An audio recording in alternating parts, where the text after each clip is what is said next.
சூர்யாவிடம் இப்படி ஒரு கெட்ட பழக்கம் இருக்கா? ஜோதிகா போட்டுடைத்த சீக்ரெட். சூர்யாவிடம் உள்ள அந்த ஒரு கெட்ட பழக்கத்தை மட்டும் என்னால் சகித்து கொள்ளவே முடியாது. இதுக்காக நாங்க சண்டையிடுவோம் அப்படின்னு அவரோட மனைவி ஜோதிகா பேட்டி ஒன்றில் சொல்லியிருக்காங்க. தமிழ் திரையுலகில் ரீல் ஜோடியாக இருந்து ரியல் ஜோடியாக மாறிய பிரபலங்கள் ஏராளமாக இருந்தாலும் அவங்கள சூர்யா ஜோதிகா ஜோடியும் ஒரு அங்கமா இருக்காங்க. ரொம்பவே ஃபேமஸாவும் இருக்காங்க. ஒன்றாக படங்களில் நடித்து காதலித்து திருமணம் செய்து கொண்ட இவங்க லவ் மேரேஜ் செய்ய விரும்பும் ஜோடிகளுக்கு ஒரு ரோல் மாடலாக இருந்துட்டு வராங்க. வாழ்ந்தா சூர்யா ஜோதிகா மாதிரி வாழணும் அப்படின்னு பலரும் சொல்ற அளவுக்கு சிறந்த ஜோடியா இவங்க வலம் வராங்க. திருமணமாகி 20 ஆண்டுகள் ஆனாலும் இவங்களுக்கு இடையேயான காதல் துளி அளவு கூட குறையவே இல்லை. சூர்யா ஜோதிகா ஜோடிக்கு தியா என்ற மகளும் தேவ் என்ற மகனும் இருக்காங்க. திருமணத்துக்கு பிறகு சினிமாவிலிருந்து விலகியே இருந்த ஜோதிகா குழந்தைகள் வளர்ந்த பின்னர் மறுபடியும் தன்னோட செகண்ட் இன்னிங்ஸை தொடங்கி அசத்திட்டு வராங்க.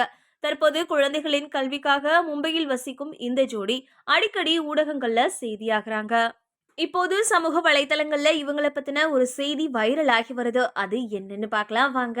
சினிமா நட்சத்திரங்களின் திருமணங்கள் சமீப காலமா விவாகரத்து மூலமா செய்தியாகுது. ஆனா சூர்யா ஜோதிகா ஜோடி அழகான மகிழ்ச்சியான குடும்ப வாழ்க்கையை நடத்தி மத்தவங்களுக்கு முன்மாதிரியா இருக்காங்க. 90களில் தமிழ் திரையுலகில் முன்னணி நடிகையா வலம் வந்தவங்க ஜோதிகா. காக்க காக்க படத்துல சூர்யாவோட இணைந்து நடித்த போது இருவருக்கும் காதல் மலர்ந்து திருமணம் செய்து கொண்டனர். திருமணத்திற்கு பிறகும் ஜோதிகா தற்போது படங்கள்ல பிஸியா இருக்காங்க.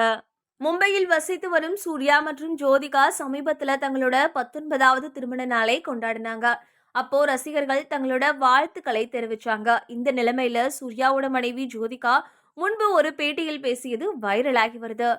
என் கணவர் சூர்யா என்னுடன் நட்பாக இருப்பார். எனக்கு மிகுந்த மரியாதை கொடுப்பார். அது எனக்கு மிகவும் பிடிக்கும். ஆனால் சூர்யாவுக்கு ஒரு கெட்ட பழக்கம் இருக்கு. அது எனக்கு பிடிக்காது.